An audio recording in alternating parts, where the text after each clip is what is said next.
Hello, everyone, and welcome to another episode of the Financial Confessions on our socially distant compliant set. We have a guest today that I know you guys, a lot of you are big fans of already through a lot of the other work she's done with TFD, but for some of you, she may be new, and she is an invaluable resource to us when it comes to getting money expertise that doesn't want to make us lay down and cry from boredom. But before I introduce you guys to her, I want to give a quick hello to our beloved partners with whom we make every episode of the Financial Confessions, Intuit.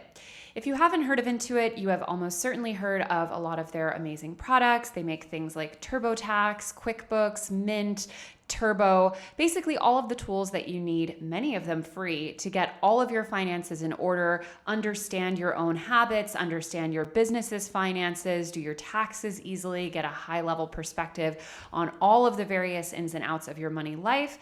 And for me, especially with Mint and QuickBooks, using these apps and programs has been absolutely invaluable. I could not do a lot of the things that I do without them. If you have been thinking about changing how you handle your money, getting a much more active role in it and starting to understand it, I could not recommend them more. And I will talk a little bit later about some of the specific products from them that I really love. But if you cannot wait to get started, check out Intuit at the link in our description or our show notes. As promised, we have a guest today who is very exciting for me. She's a friend of mine. She's a friend of TFD. She's a familiar face to a lot of TFD followers. And she's an investment expert, which is incredibly exciting. Amanda Holden. Thank you so much for having me, Chelsea. Hi, Amanda. Hi. Hi. How has core been for you? Oh, man. There are good days and there are bad days. Aren't there always? Tell me about it. Oh, it's, I'm alone. And so it's been a lot of Mandy time, which I feel like is never that healthy. Yeah. I feel like if you are only splitting your time between thinking about yourself and thinking about the incompetence of the government, then you're really like, you need something in the middle. Yeah. You do. I feel like I would say I need a lot. I'm living alone too. I need a lot more distractions from my internal monologue. Oh yeah, for sure. And I don't know, it's hard. I'm like never the one that's like out trying to give advice on how people should be living their lives. Like I'm just like trying to take care of myself. And I don't know, the one thing that's been helping me lately is saying to myself, you know what, like this is not okay. And it's probably not going to be okay. But in life, things were never going to be okay. And this is just the form that it's taking right now. Exactly. And so that's kind of how I deal with it. Same. So for those who may not know, tell us a little bit about yourself and why, like what makes you an investing expert? Sure. So my background is actually in investment management. So after graduating from school, I took a job at an investment management firm in San Francisco. And there, my primary role was working as an investment counselor. So my job was to work with our high net worth clients, basically answering questions about the market, getting to know their personal financial situations, keeping them updated on portfolio strategy. So basically I was doing like a lot of hand holding, which with old rich white guys all day. That was basically my job. And so it was a great job and that I learned a lot. The learning curve was really steep. Like when you have to get on the phone and talk to somebody who could call you out at any single moment about what you do not know, you learn real quick how to talk about these things. And so it was a great job for a young woman. I was one of very few women in the department. I was definitely the youngest woman. But I also kind of fucking hated it. Yeah, I can imagine. And so, I got to a point where, it was like very much like a January 1st resolution where I was like, wow, like I'm killing myself being here. Like I hate this job. I hate coming in every single day. Like I'm drinking myself to death outside of work. Like I've got to get out of here before I kill myself, basically. Yeah.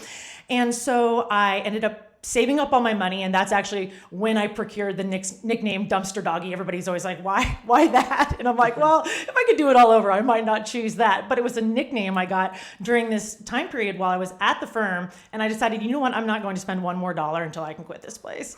Wow. And so I went like super hard on saving. I was so scrappy about it, saved all my money. My coworkers gave me the nickname Dumpster Doggy. And wow, coworkers. I know. Well, and it was just the ones that knew about my plan. So like my really close guy friends there. Got it. And so they knew that it all had a purpose. And in fact, when I quit my job, my boss looks at me and he kind of like cocks his head and he's like, wait a minute, is this why is this why the guys call you dumpster doggy? And I was like, yep. And he's like, is this why I saw you pull a burrito from the trash? And I was like, yep. Oh my God. And because I was just like, you know what? Like, I'm going to do everything in my power to get out of this place. And I used that very intense motivation as a way to save. Like, I don't know that I would say that that's healthy or that anybody should mimic that, but it was really kind of what spurred me to get my own financial house in order. Because, I was working at this investment management firm, but that didn't really mean that I was really doing anything with my own money or really applying any of the knowledge. In fact, like, it was more the case that I wanted to shut it off every time I left work. And so anyways, when I was leaving, I ended up saving up all this money for about 8 months, and then I quit and I left to go travel. And while I was traveling, I thought I was going to leave money altogether. I was like, I don't like doing this. I don't like talking about money all day. But while I was traveling for a number of reasons, one of them witnessing women at a consistent financial disadvantage, which happens abroad, but it also happens here, of course. I decided, you know what, like maybe my work here isn't done. I have been coaching my girlfriends through all of this stuff, like what is a stock, what's a bond, what's a mutual fund, and so on. And this is really invaluable information that I just happened to learn as a byproduct of working in investment management. And so I decided, you know what, maybe I should turn around and give this thing one more chance and actually try to deliver this information to the demographics that I actually care about, which are young women, or really anybody who's felt left out of these conversations, because these conversations are so often reserved for people who already have money. Yeah, exactly. Well, given the current context, and I know you did, so Amanda, for reference, did a really amazing video for TFD where she kind of broke down everything you really need to know about investing during coronavirus. But for those, and please go watch that after for a very comprehensive exploration. But for those who are kind of wondering, like, why should I even care about investing right now? Like, the sky is falling, everything is ruined, nothing will ever be normal again. Like, why should I even care about investments? No, that's such an interesting question. It's not the question that I've been getting asked a lot. What's the question you've been getting the most?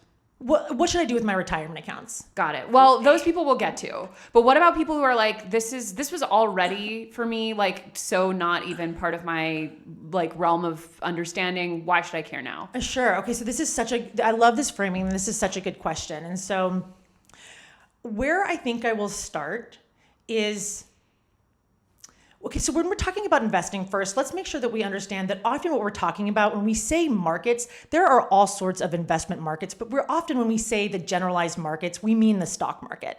And so just so everybody understands is that is what we are talking about. Right. And just to like lay a little bit of foundation, I don't want to, it's helpful to talk about what is a stock first. So a stock is a share of ownership in a company, right? So even just making it super simple, like let's say that TFD wanted to sell shares of ownership in TFD. And maybe you split it up into 10 pieces of the pie. And so one share would be 1/10 of owning TFD. Right. And so you could literally buy ownership in TFD. And that's all a stock is. And I think that when we think about investing and like these like crazy markets, something that you can't really hold on to, we lose sight of what it is you own when you own a stock. You own a share or a percentage of ownership in a business. Now, granted, it is a teeny tiny little percentage of ownership. It's like a 0.00, like right. tiny. It's tiny, but you have to remember it is still a percentage of ownership. Like if you buy one share of TFD, you still own 10%, no matter what the market is currently valuing it at. Now, really quickly, I'm going to shift over to talking about real estate markets, because I think it's easier for people to conceptualize with something that provides you tangible value. Right. So like this office is providing us a nice, warm, dry place so we can film this. We understand its value. And so let's say, let's talk about a home. Let's say you bought a home for $500,000 and then there's a real estate bubble a la 2008. Right. Market crashes and now your home is worth $250,000. Right. Would you try to sell the dang thing just because the price is lower? No, because then you're ensuring that you are taking a huge loss on that house. Exactly. It would be the exact wrong time to sell. Like what you would do is you would just chill out, like wait for things to come around, reassess in a couple of years, but you understand why you own a house. You own it to provide you with this long-term value, immediate and long-term value. Right. If you were really lucky in a place of privilege, you might even be able to think like now would actually be a pretty good time to buy a house. And it's the same idea with the stock market and with buying into the stock market. Now, I don't want to imply that I think that right now is a particularly good time to buy, because we did see some volatility in the spring. Over the last couple of months, we had like a really wacky couple of months. March, we saw a crash in the market, but then April sprung back up. And so we're actually very similarly positioned to where we were at the beginning of the year or even a year ago. And so what I don't want to imply is that like we are in some like incredible buying opportunity, but like to answer your question, like what happens if this does get worse? And what if it stays bad for a really prolonged amount of time? Well, from the vantage point of a new investor, that's actually the best thing that could happen. Because when the market crashes, that's a really good time to buy into the market. And the longer the market stays down, it's really counterintuitive. The longer the market is bad, the better it is for young investors who are trying to get into the market. It all depends on the vantage point from which you are looking at the market. Now, that would be a very bad thing for somebody who's trying to live off their investments in retirement, but it is very advantageous for somebody who's trying to build wealth.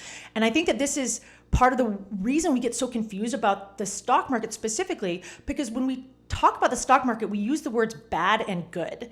And a bad market is generally actually a good time to invest. Right. So, for example, if we have a really bad next 10 years in the market, which there are plenty of highly reputable think tanks that think that we might, and nobody knows, nobody can predict the future in the stock market, and don't try to do it, and don't trust anybody that says that they can do it. No. Please. They no. can't. Chelsea to the camera, no. No. That said, when we look at greater trends in the market, what we do see is that in larger swings, we see the market do really well and then do not as well. And so the last 2 decades are a really great example of that. The 2000s, or the aughts, or whatever we call the 2000s were not good. We had 2 bear markets, which is a bad market. And overall, if you invested throughout that entire time period, you would have been like, this is bad. This really sucks. Right. But imagine that you were buying into the market over and over, and you were being consistent about it, even though everybody around you was saying it's bad, it's bad, it's bad. For those 10 years, you would have felt like you were treading water, but then what happened in the decade after that? Huge gains were realized. We saw a huge run up in the marketplace. And so the last decade, the 20 teens, what do we call it? The teens. The 20 teens. The rowdy teens. They were rowdy. They were weird, that's for sure. The teens. Yeah, we saw this incredible run up in the market. And so all these people that spent all of the aughts buying in then got to participate on that upswing. And so what that upswing in the teens is what we call a good market.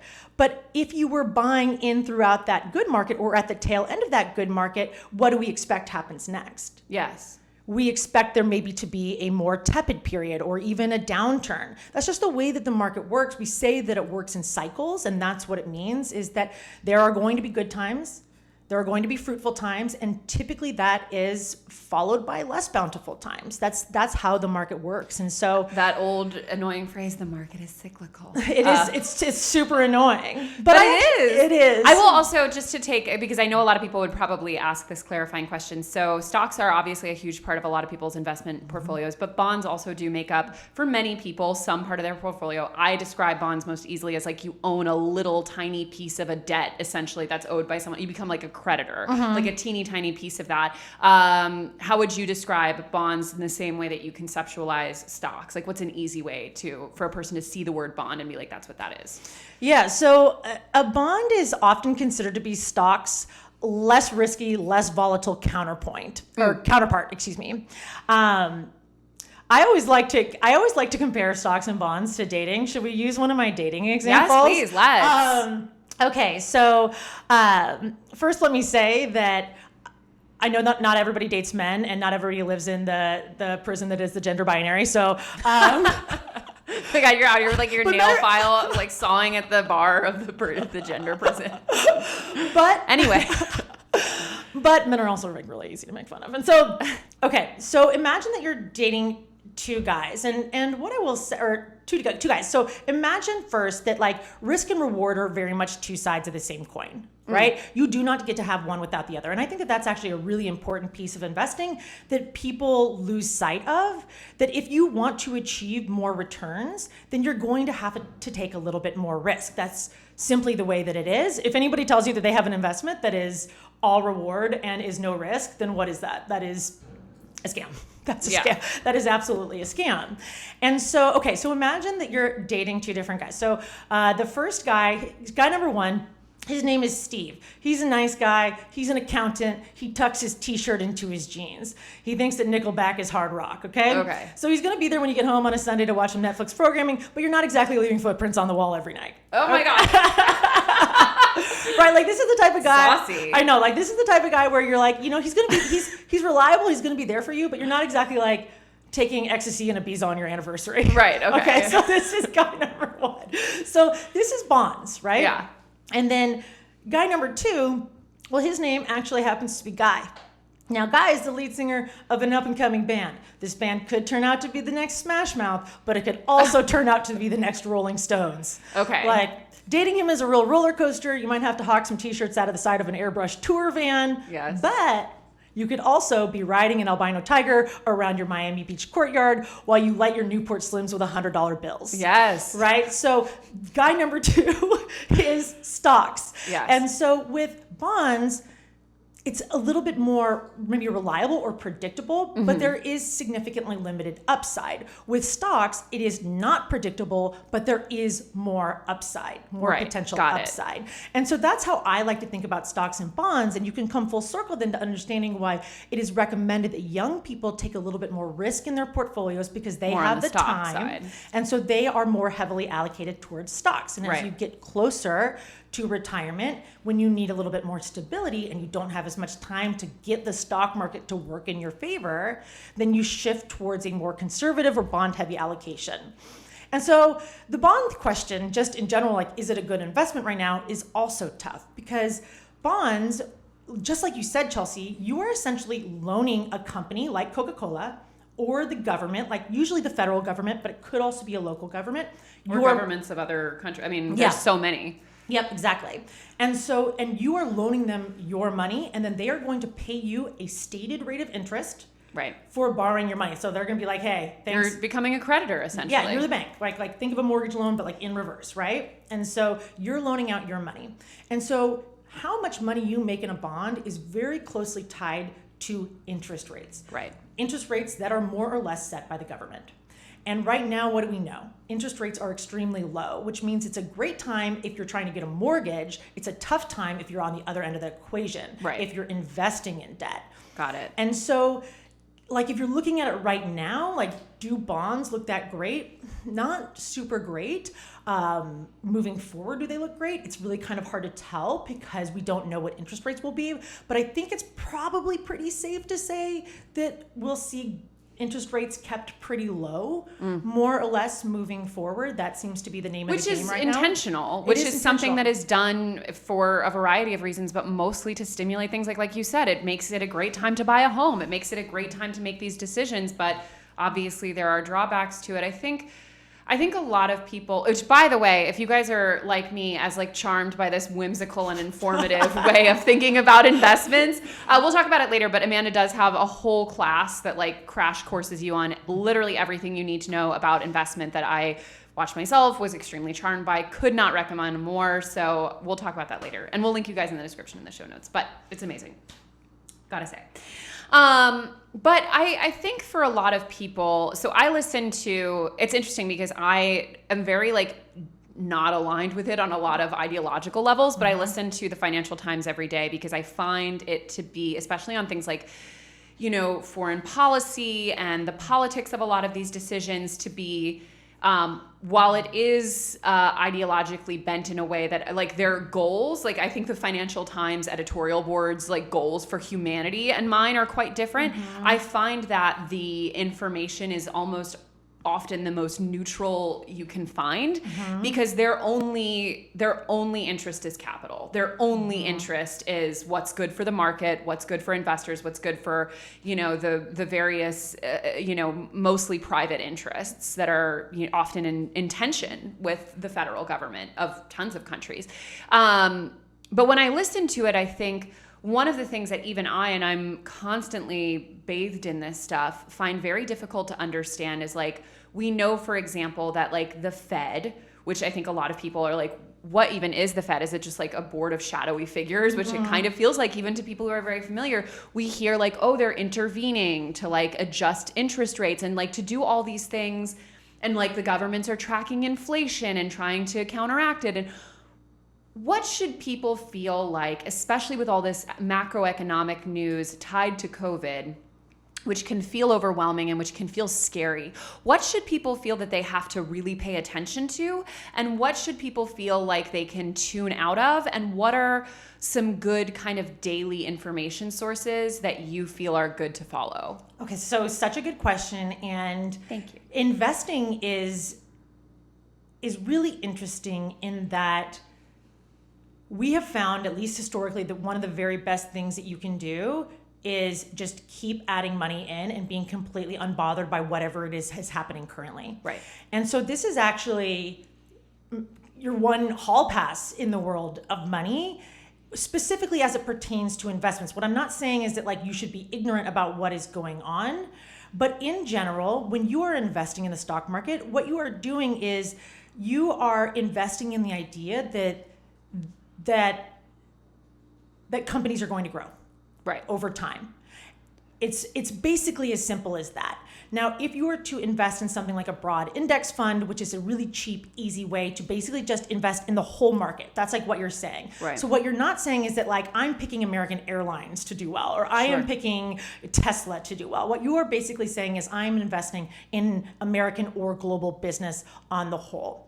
And what you are hoping for is that over time, we will see business, capitalism, whatever you want to call it, continue to build additional wealth in the world. And so I believe that you can be a good investor really if you believe two things. If you believe that companies are going to create additional wealth in the world, which I personally tend to believe that they will, for better or worse. And this is not me saying that I think that it's necessarily a good thing. I just think that they will. Right. And then number two, do you think that the stock market will reflect that? Right. And so historically what we have seen is that the stock market actually does, for being as frenetic as it is, it does a really good job of reflecting the actual value that is created by these companies over time. That's also why it's very hard to punish a company through its stock. Right? Because a stock is going to more or less reflect the reality of that company. Is that company making money? Right. Then investors are going to buy into that stock. That's just kind of the way that it is. And so what we know, or what we've seen with investor behavior, at least in the past, is that the more you can just buy in consistently, don't allow your cognitive biases or your instincts to make decisions for you in the market, because again, that good versus bad thing, you might be doing the wrong thing at the wrong time. And we can talk about more about cognitive biases if you would like to. I find it very interesting.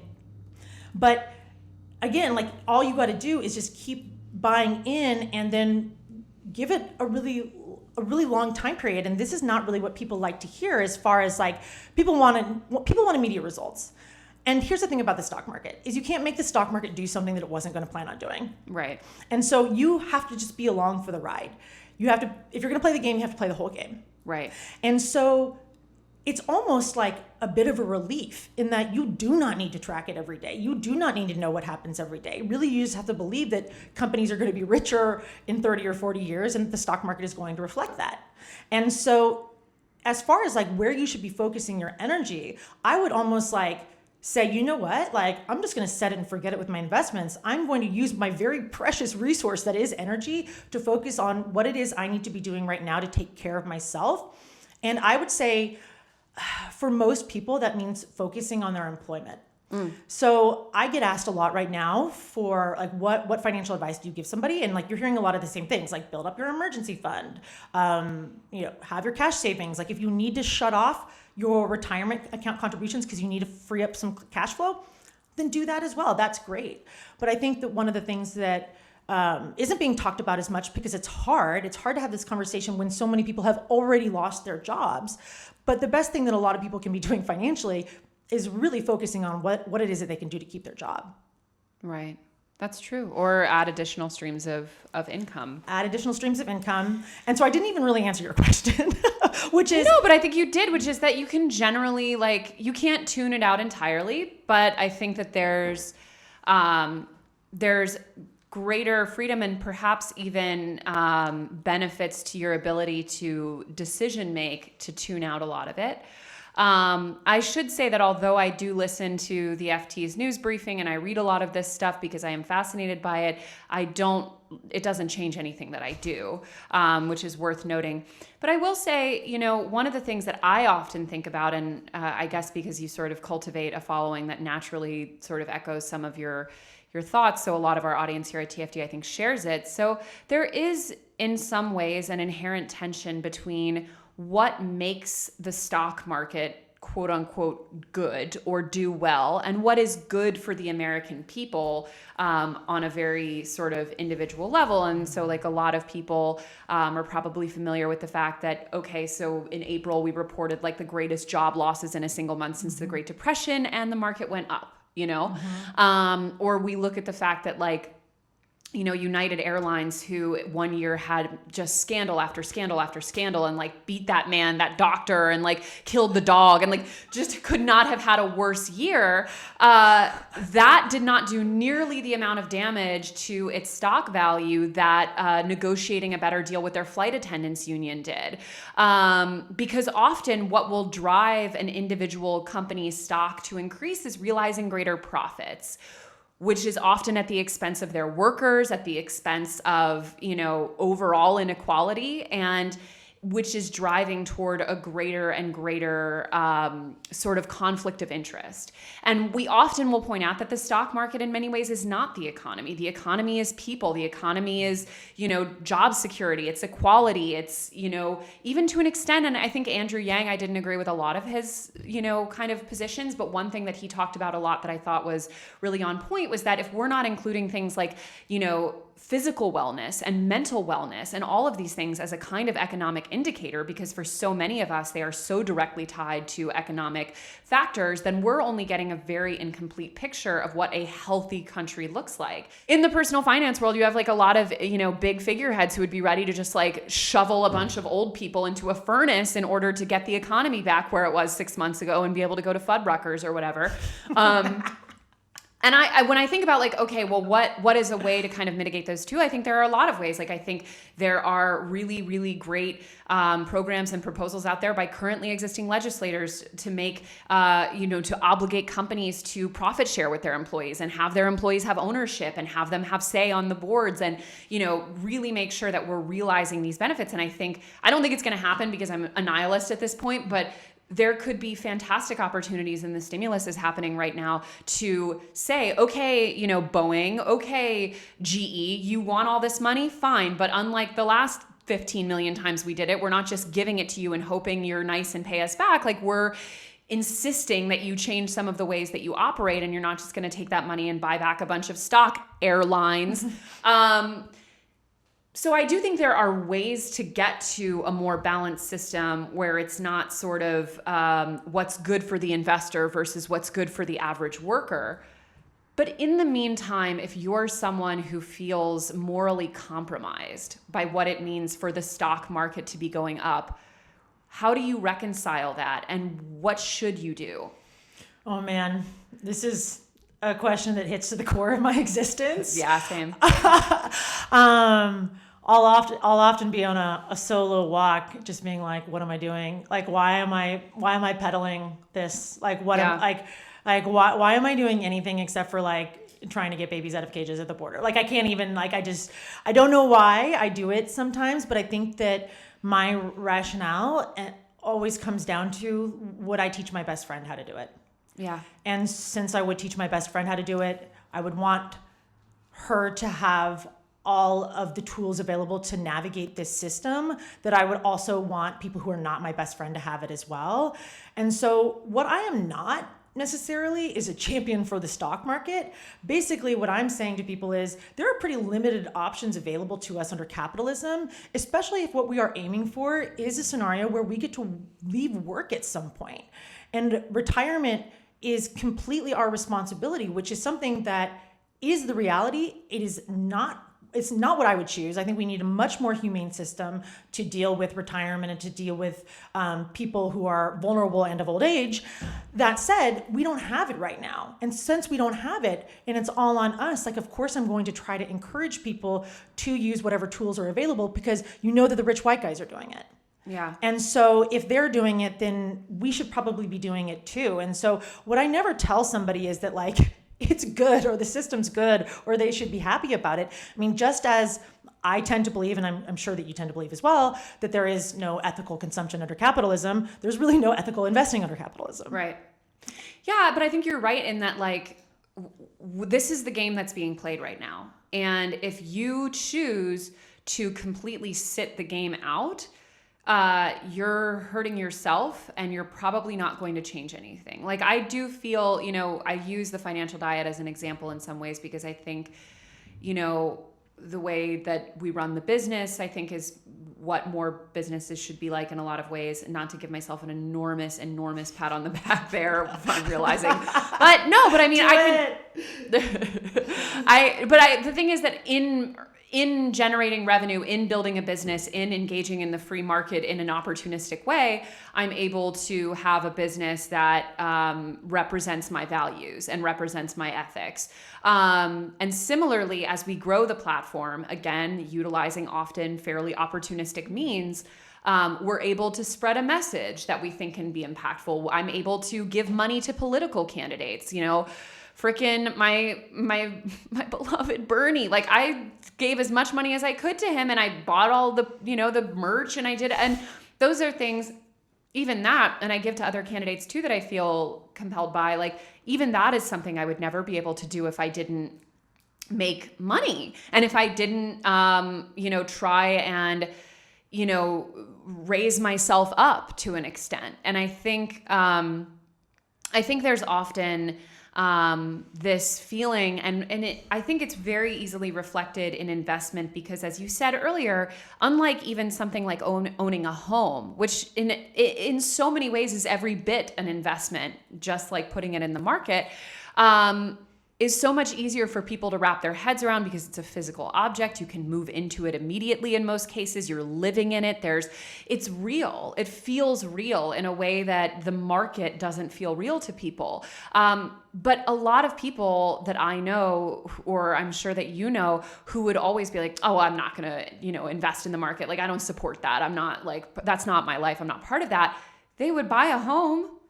And they're not just buying a home because they want to, like, gut reno it or whatever. They're buying a home because they want a better life for themselves and, in many cases, their children.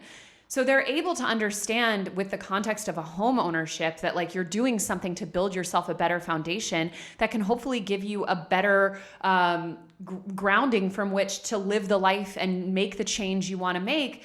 But they're not seeing the same thing with wealth building. Mm-hmm. And I'm the first one to, like, boo, hiss at the, like, wealth building as an end in and of itself. Mm-hmm. And, like, the female, girl boss capitalism that's all about, like, she made $1 million, baby. Like, that's gross. Me too. Agreed. Hate it, because money in and of itself is not an object. Like, net worth is not a goal, but the life that you can live and the change that you can affect, and exactly to your point, the free time you can give yourself to not constantly be chained to a job that's wrong for you or that sucks up all your time and energy or prevents you from affecting change in your community. Like, the worst people have all this freedom. The worst people have this wealth, and the worst people have all the resources and knowledge. That we need to equalize a bit, I think. Yeah, I completely agree. And the reason I keep with it is because I want women to have options. I want them to have the opportunity of freedom. I want them to have freedom over their bodies and their choices and their jobs. And so if these are the rules of the game that we have to play, then I want people to be aware of it. Also, not understanding the system makes you incredibly vulnerable to manipulation. Financial manipulation, not only by the system itself, but by those in your own personal life. And so I think that as, like, a base layer, this needs to be understood so that you then understand, okay, these are the options available to me. I can take them or not, but I am now making a choice, as opposed to just avoiding it because you're scared of it, or you're intimidated by it, or you hate the system, or you feel like the system has failed you and so you are avoiding it. All of these feelings are extremely valid, but they may cause us to make decisions that ultimately hurt us over the long run. And so that's why we're doing it. I probably am not gonna, I'm the same, and like, what's the new one that everybody's saying? Nothing bad happens when women have more money. And I was like, okay. What? Call Margaret Thatcher. Like, nothing bad happens when women have more money. Yeah. It's Who said that? Oh man, should I call them out right now? They're like, what a horrible phrase. So obviously we're talking a lot about the kind of longer term financial decisions that can feel a little bit intangible, but we need to be preparing for and chipping away at. And for a lot of you, I know there are probably things in the next 5 or 10 years that you want to be working toward in your financial life, and you want to be building your overall financial health and your credit worthiness. And if that's something that is interesting to you, I highly recommend checking out Turbo. It is a free app from Intuit that helps track all of the sort of big picture financial indicators of your overall financial health. Things like your debt to income ratio, all the nuances of your credit score, basically things that someone like a mortgage lender might look at if they're seeing, how good you are for the loan you want to apply for.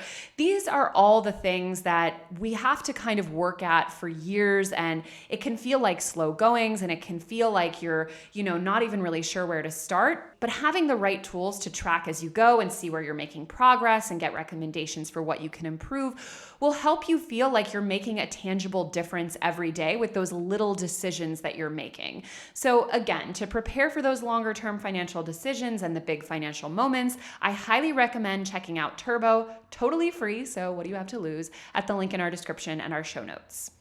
So what about people who say, and this is like, I didn't realize when I first started talking to you, but this has just become a catalog of everyone's existential fears right now, which I think honestly, like, fine. Like, I'm happy to talk about kind of the darkness that we're all thinking. And I feel like one darkness that is kind of clouding everyone's mind is like, what if this is forever and we never get normal life back and the economy never recovers? And it's like, everything is unrecognizable. How do I plan for that? Oh man. I mean, if you really believe that, then the stock market is probably not going to be for you. Yeah. And that's just the truth. And the stock market doesn't have to be for you. Yeah. Right? Like, if you really believe that, then you probably want to invest in something like a home, right? Or in real estate, something that is going to be more tangibly valuable to you. But I think that the more important question is, like, is that realistic? Because we have to weigh potential outcomes with what's the likelihood that that outcome actually happens. And in fact, I think that what we're seeing with the market, what we've seen is that it's not really taking the dip that we kind of expected, given how dramatic the downturn has been in the overall economy. And I think that some of the reason for that is because people really do believe that within a year or two, things are going to get better. Because really the stock market is nothing more than an expectations market. And we can dive more in. Someone was like, it's a chart of rich people's feelings. Yeah, I saw that on TikTok, and it's so true. It's so good.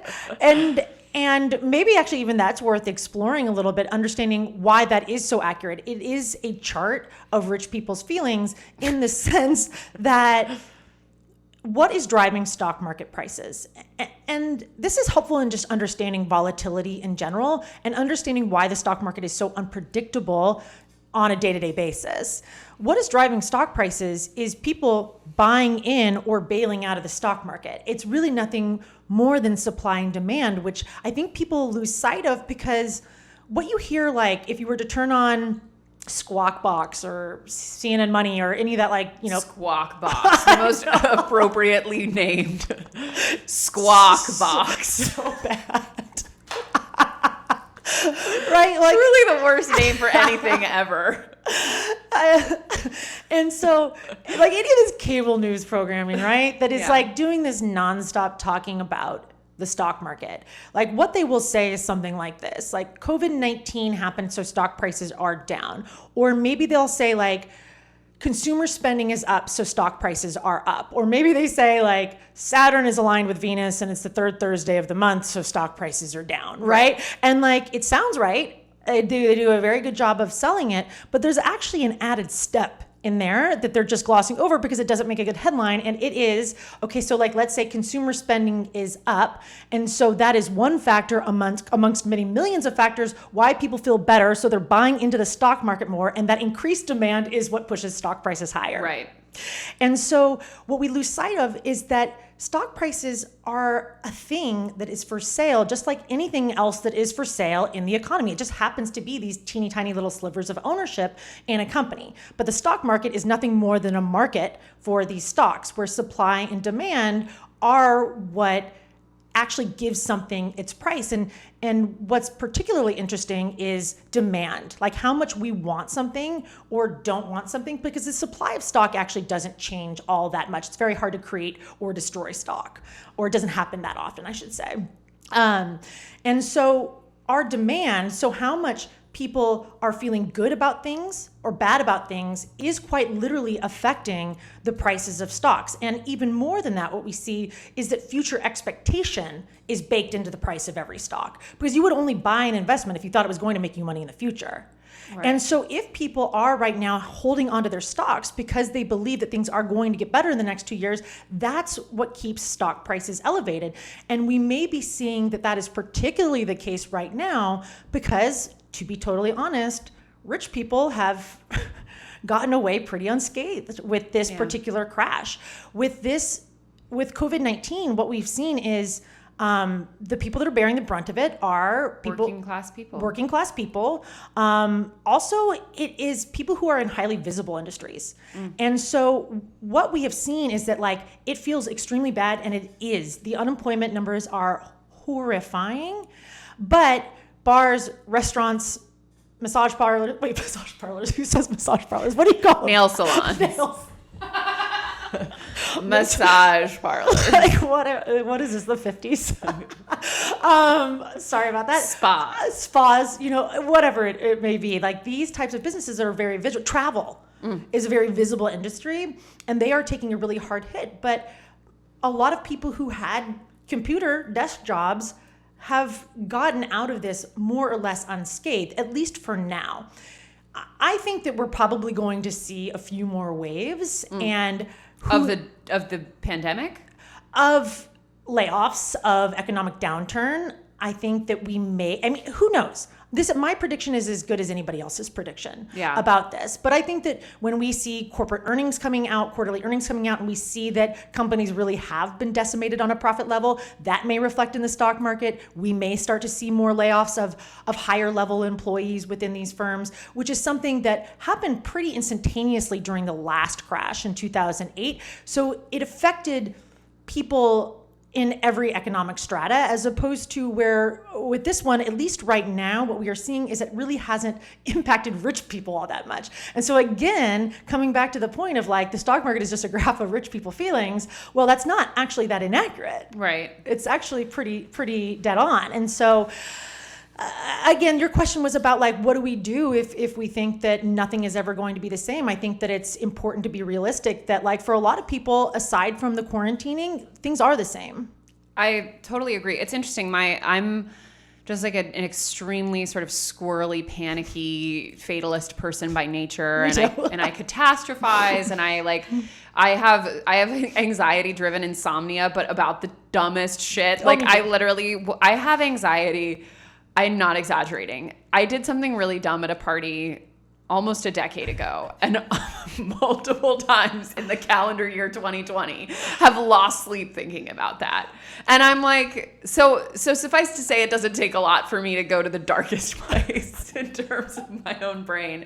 And one of the reasons that I feel so well matched with my husband and why I feel like we make such a great partnership is because he is truly like, he is in his core, like politically, ideologically, way further left than even I am. Like he's very, very, but he because of that, is almost like borderline nihilistic in the sense of like, when it comes to things like climate change, when it comes to things like the ability of us to have impacts on capital, all that kind of stuff. He's almost like Zen nihilism, because he's just so like, this is just the way it is and whatnot.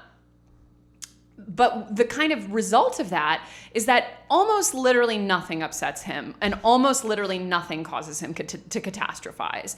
And especially when it comes to things like this, like when we were dealing with all the immigration stuff and him having to leave, like he like allowed himself 20 minutes of like being a little miffed about having to like unexpectedly leave the country overnight. Like that's his level. And so when I speak to him about all of my COVID related catastrophizing, he's very much like, he'll humor me sometimes occasionally when I'm like really panicking. I like call him multiple times in a day and he's like, I'm not gonna come on board for your anxiety train. Like I have a job. I'm not gonna sit here and like, you have a therapist, call him. But when I talked to him about my COVID fears, and I talked to him specifically about like, what if this never changes? What if we're just like in a long downward slope to chaos and Mad Max and all that stuff? He's like, you have no idea how resilient systems are and how resilient power structures are. And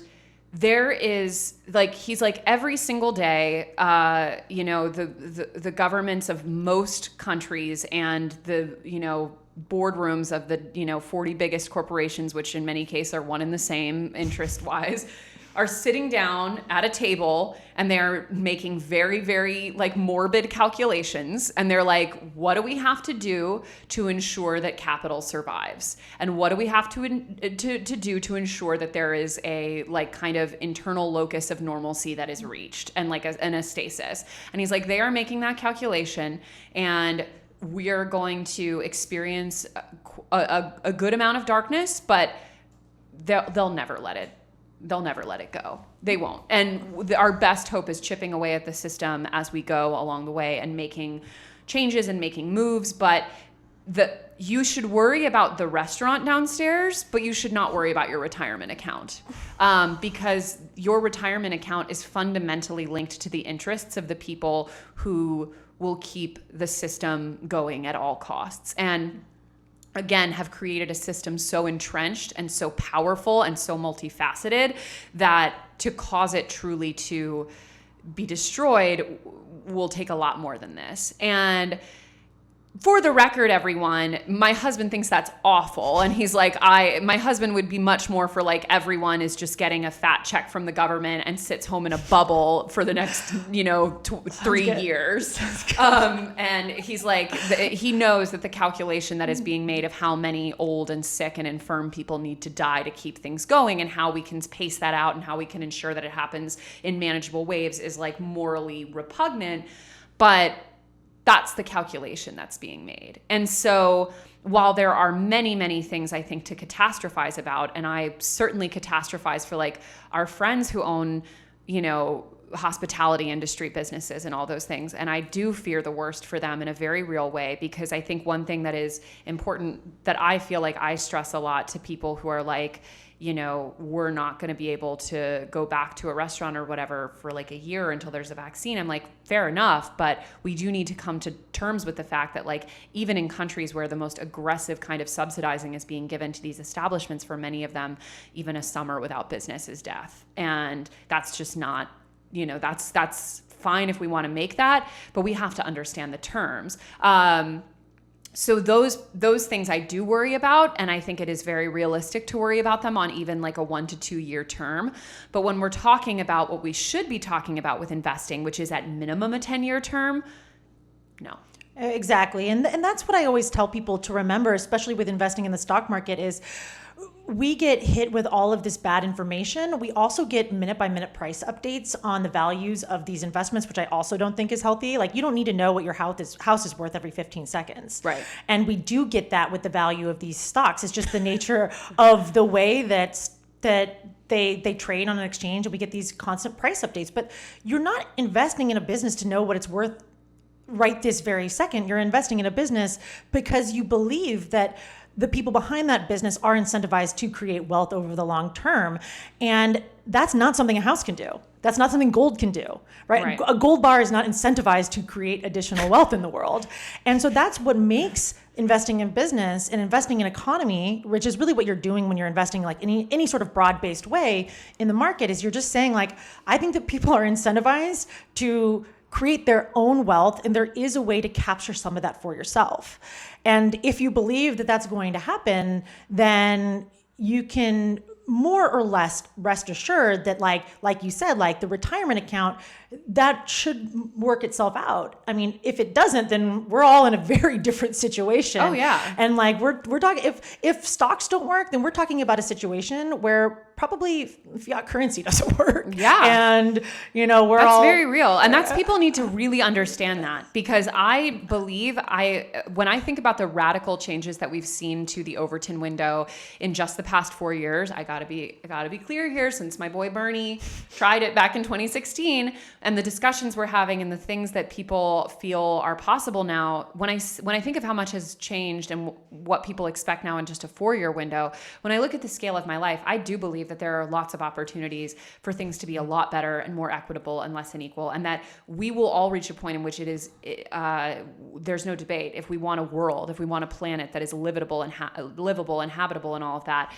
that will be the calculation that needs to be made. But on the shorter term, like if we were ever to go to a world where the stock market as we currently understand it straight up doesn't exist, not even as like way more equitable and heavily regulated, if it straight up does not exist, like the dollar as we know it doesn't exist. Like the way we conceive of an economy doesn't exist. So if a change like that happens in a year, we're in the streets. Like there's no, that's the kind of thing where we're talking about failed state economic collapse. And there is, when we think of how calcified so many of these things are, I'm not saying it's impossible to happen, but it's not going to happen on the scale of COVID. And to be extremely morbid, when we look at what is probably the real death rate of this disease, when we consider like the general population versus the number of deaths, in order to even conceive of a situation where we're talking about the complete collapse of the market as we understand it and the scale of like 1 to 2 years, we're talking like a 28 days later type of illness where like 1 out of every 3 people who gets it dies. Like that's and young the kind people. of, and young people die. Like that's the kind of illness that we're talking about. We're not talking about an illness that in purely economic terms. And again, it's horrible to think of the calculations that are being made, but so important that we understand them. The vast majority of people who risk terminal outcomes from this illness are not valuable to the economy in a very morbid and horrible and like we need to rethink society. But people over retirement age are not taken as like a part of the calculus that needs to be made for like how strong an economy is. There are people who look at what happened in Italy and saw the number of people over the age of 80 who are now gone and have probably deemed that a good thing economically, because there will be less demand for care resources and retirement withdrawals and all of those things. And these are horrible calculuses. They're horrible. But that's what's being made here. And that's what people are looking at and understanding. And so when you translate it to your life and your perception of your long-term economic strategy, know that if you're thinking in catastrophizing terms about the market, exactly as you said, the market is not for you. It's just not. And I do think also that, when we look back at the market, like everyone needs to be cracking a history book, or let's be honest, listening to a history podcast, because like who has like the brain capacity to read like a big history book? But like think about all of the things that have happened to human life that the market has recovered from. Like my dad is always sending me these like inspirational things that he finds on Facebook. It's very dad-like. But one of them was like, imagine you were born in 1900. Like imagine what happened as a teenager, World War I. Imagine what happened when you were like in college, the Spanish flu. Imagine what happened when you're like in your prime earning years, World War II. Like, do you know what I'm saying? And like, as you hit retirement, Vietnam, like this is the life that millions of people lived. And all through that, the market recovered because ultimately the market is much more focused on what's good for the market in the long term. And petty concerns, like a couple, tens of thousands of people dying, puh, to the market. Puh. And again, this is horrible, but that's the truth of it. Yeah, absolutely. And I think that that's actually a really important point, in that what we really need to avoid doing when we're thinking about investing is taking our own personal concerns, like I want to be at a bar, which I do. Oh my God. Talk about retirement accounts. I would empty half of my retirement account right now to just like be able to like walk into a restaurant and see a friend and hug them in the restaurant and then sit down and each get menus. Right. And have a hot bartender bring me a dirty martini. Oh my God. Oh my God. Right. But it's so easy to let our own personal frustration and even our frustration with the system that we live within, specifically governmental systems, or actually corporate systems as well. Again, one and the same. What's the difference, I guess, at this point? But you can't let that frustration dictate whether you think investing is good or bad, right? Because again, you're missing the point that business is extremely resilient. It's extremely resilient, and over time, there will always be these blips. And actually, to go back to the point I made about like, how am I handling quarantine? And I was like, I don't know. Like, I guess what I tell myself is that things are not okay, but they were never going to be okay. Right. They were never going to be like all roses. And so this is just the form that it's taking. This is just one of the things that we're going to have to deal with in life, and we're going to have to deal with it on a personal level, and businesses are also going to have to deal with it.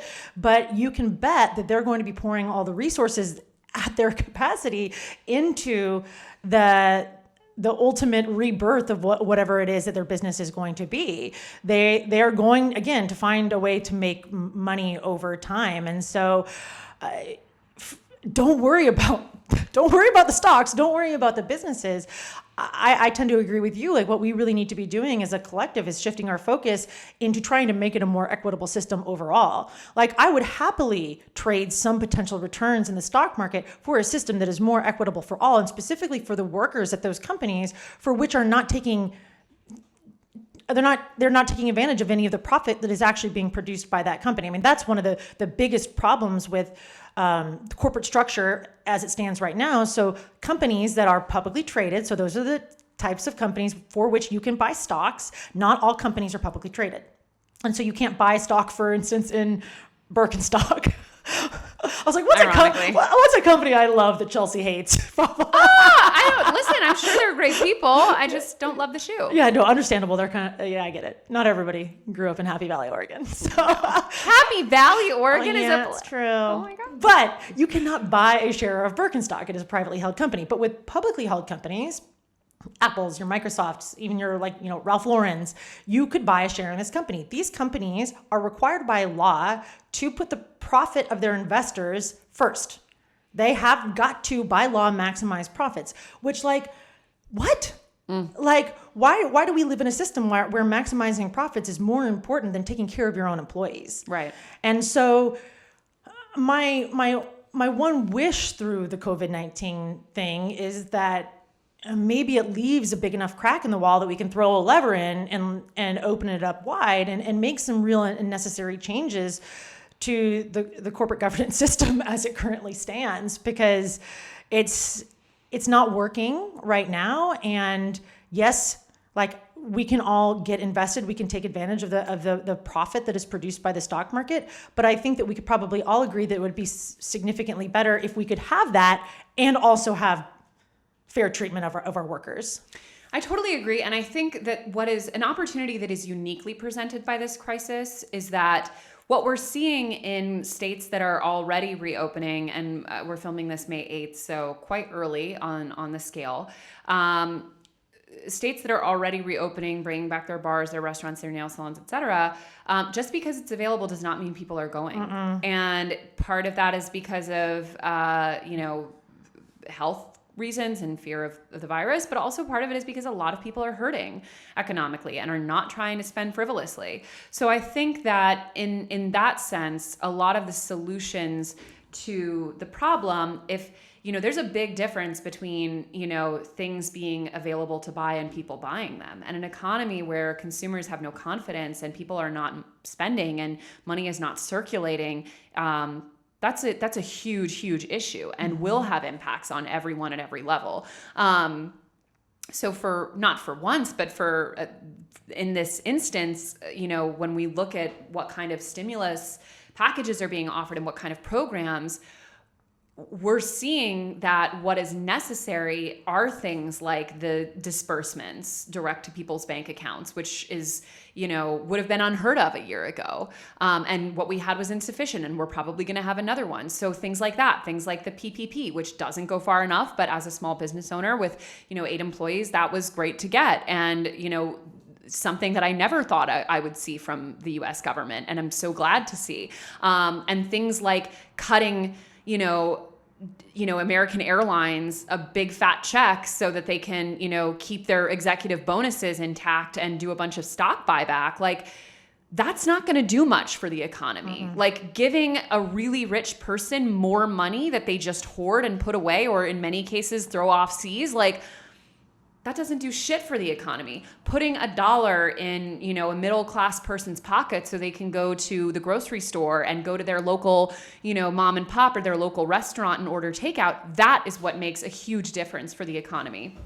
And I think with the nature of this particular issue, where just because you build it does not mean that they will come, and there needs to be a much heavier increase in consumer confidence, I think that will hopefully open the door to more things like the stimulus checks, like the PPP, that are much more about helping people, from the bottom of the pyramid upward. And I think also, when I think about the calculus that is being made about how many people can die in order for things to go, quote unquote, back to normal, I think what they're understanding now, and I think examples like Georgia will be unfortunately guinea pigs for this example, is that if you open up recklessly and you open up without sufficient test and trace and without sufficient resources invested in healthcare and, making a lot of these things available to everyone, they ain't gonna come. They ain't gonna come to your restaurant. And when we look at models around the world where there have been really, sort of quote unquote good examples, these are places where immense resources were invested in containing the spread of the virus. So I think that, I hate that this is the truth, but the good outcomes are often only going to be backed into out of economic necessity and market demands. And once they realize that in order to get people to go back to Fuddruckers and sit in the booth and order their, Fruit Loops martinis or whatever, I'll take it. Honestly, I said Fuddruckers. I would go to a fucking oh my God. But in order for people to do that, you're going to need a comprehensive public service response to this. They're going to be forced to do it. And they're not going to want to, because they're not going to want to spend the enormous financial and infrastructural resources necessary to do, a test and trace program on the scale of South Korea. But eventually they're going to have to. Yeah. And it's the silver lining. It does feel interesting in that this fight to reopen, it doesn't really feel like a fight to save the economy, because that can't be done from a reopening standpoint. It does feel like it's like politicians and people who are fighting to save capitalism, because they know that the second people get some help from the government, they're never going to want to go back. Right.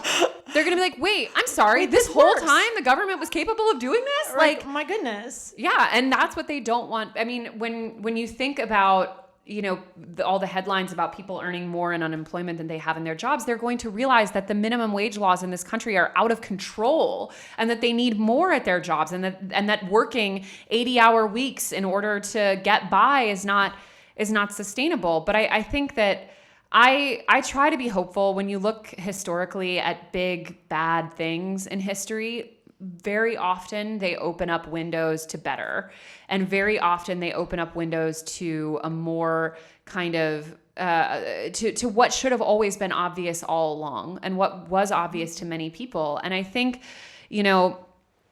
I'm very, it's funny because although I am very skittish and panicky on an overall, if you look at the stock market of my life and all the cycles, I tend to be a very positive, optimistic person. And I do think that there will be a new normal that in many ways, like, I think there will be a lot of upside in, I think the rise of remote work is going to be a great thing for the economy and for the individual, well-being of Americans and people all over the world. And I think, there will be a focus. We had an episode yesterday where we talked about the changes on like social media and celebrity and conspicuous consumption. And I think people are starting to realize, like, I'm kind of bored with all of that really shallow, superficial shit. Like right now, most people would trade, every, brunch Instagram post for the ability to hug their moms, and we'll see that like what we missed most and what we wanted most was just,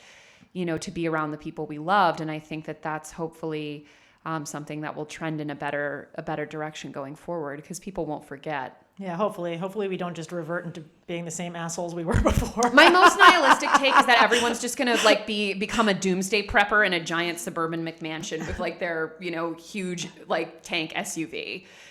That's my worst case scenario in all of this. But I don't know. I think there's opportunity. So for people who want to, like, I mentioned that you have this like big crash course in investing. Tell us, like, where can people find it? Obviously, we'll link it in the description and the show notes, but like, how can people learn more about investing with you? Sure. So I created this course. I just converted it to video. Yay. That was like my big quarantine project, because for the last couple of years I've been teaching it live, which is really great. I think it's great to learn live from a teacher, but that also precludes a lot of people, right? Moms, women who have things to do after work, people who work in healthcare. And so I finally buckled down and converted it to video. So it's 15 super fun videos, you can call it Investing 101, but I think it's more than Investing 101. It goes pretty deep. You will come away with a really complete education about investing, and it's me teaching. There's also office hours. And so you can find it through me I'm at dumpster.doggy on Instagram or the Dumpster Dog blog, or you can find it through The Financial Diet. As Chelsea said, we'll link to it in the notes. I'm very excited for you guys to see it, because we were watching it, some of us at TFD, and we were talking about how it's just very enjoyable. You're very entertaining. Oh, thank you. Which is great, because this topic can feel very boring. But I find, I don't know, like, as we're talking about now, like, as soon as you're talking about the market, you're automatically talking about so many things, many of which are very interesting to follow along and understand. And I think, understanding the market at this point in some ways is understanding how the world works, and understanding, and not to say it's the way it should work, but the way it does work. Mm-hmm. And when you understand all the factors that go into it, and what the market's quote unquote concerns are, and what its incentives are, you really start to understand so many things. And,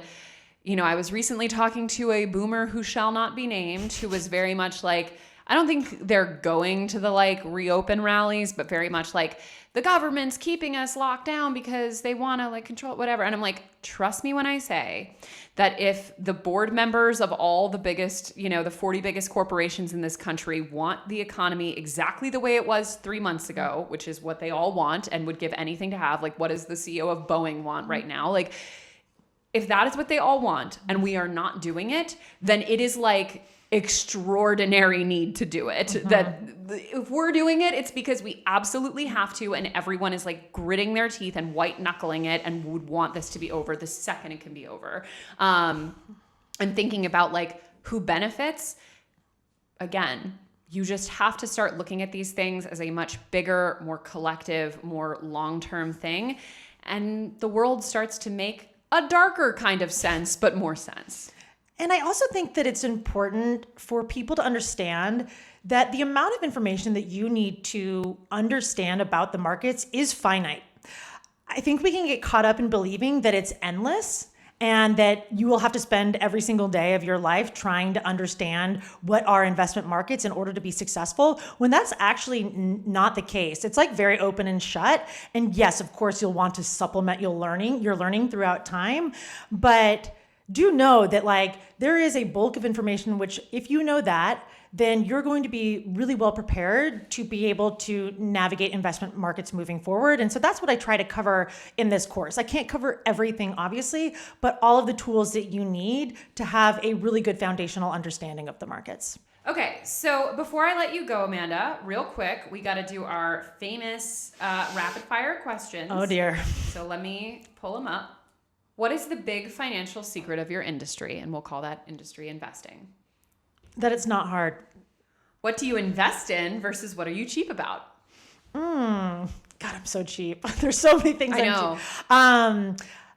I invest in my social life in normal times. And so I don't generally hold back there. I love to be out and about. What am I cheap about? Beauty, clothes. But you always look so on point. Well, thank you. What has been your best investment and why? I would say in my own knowledge. What has been your biggest money mistake and why? Oh my God. Does my entire 20s count as a money mistake? I mean, I was definitely one of those people who, like, the second they got their first big girl job was like, excuse me, this is what like getting a regular paycheck is like. And so I basically like cast all of my monies into like the roaring tire fire that is getting your first paychecks. And so I was doing a lot of stupid shit. Nice. I remember when I was like, I remember once spending, like, when I had $800, spending like $400 of it on a night going to a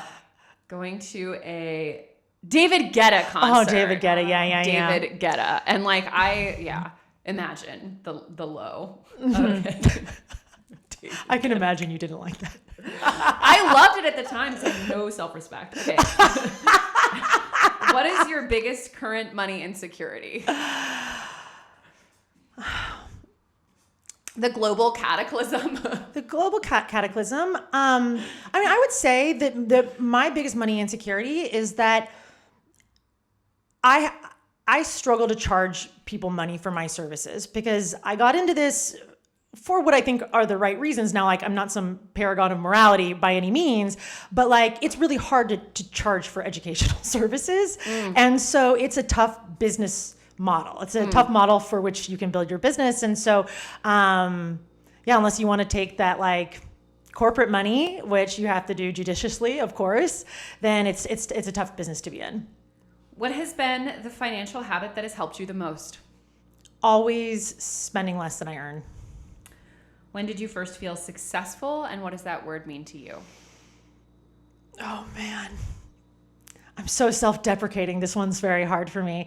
I think that I felt successful academically throughout school and throughout college. And so like I understood that as a notion of success, but like within my own life as an independent adult, I probably hit it at some point when I was working in investment management and like making real money for the first time in my life.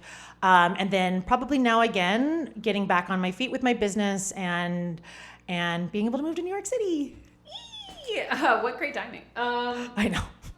Well, thank you so much for being here, Amanda. It's awesome as always. Being in the same room is just so exciting in this time. And obviously, we'll have links in our description and show notes to her awesome class, which I highly recommend, her socials, all that stuff where you can get more dumpster doggy. Yay. And for those of you at home who are a little bit worried about managing your day-to-day personal finances in such a chaotic time, I could not recommend the app Mint more. I've been using it for over 7 years now. It is totally free. It basically just syncs up to all of the various elements of your day-to-day financial life, your accounts, your cards, all that good stuff, and gives you a really, really nice overview picture of your financial health, shows you your spending habits, shows you where you may be spending a little too much in certain categories. We'll even like send you little warnings when you're getting close to going over budget. And basically it just helps keep you on track and understand all of the nuances of your financial life, which in a time like right now, where your money life has probably been flipped upside down in some way or another, is incredibly useful and valuable to have. I check Mint obsessively and could not recommend it more. Again, it's free, so why not check it out? It's at the link in our description and our show notes. And as always, guys, thank you so much for joining us here at the Financial Confessions, and we will be back next Monday. Bye.